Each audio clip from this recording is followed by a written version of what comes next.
Hello friends, in this video I will show how to fix start button not working in Windows 11.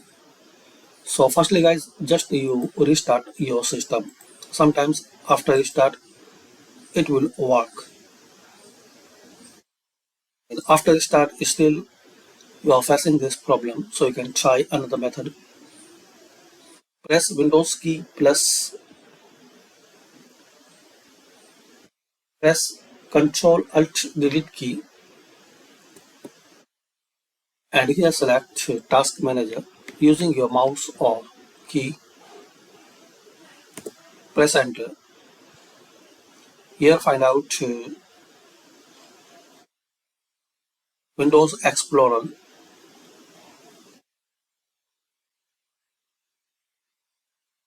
Right click on Windows Explorer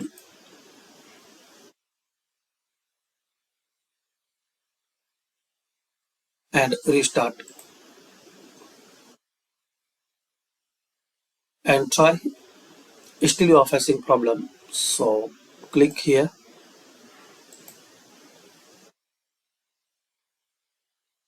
click on run new task, type here CMD, check this box, create this task with administrative, then click on OK.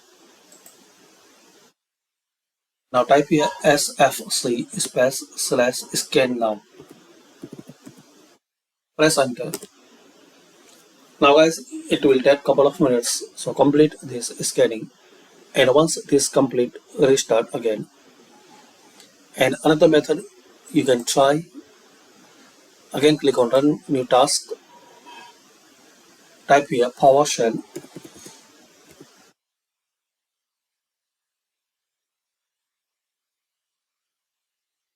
check this box, then click on OK.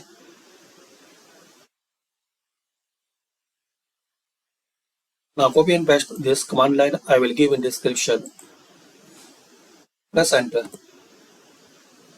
And also guys, it will take couple of minutes, so complete this scanning, and once this complete, close and restart.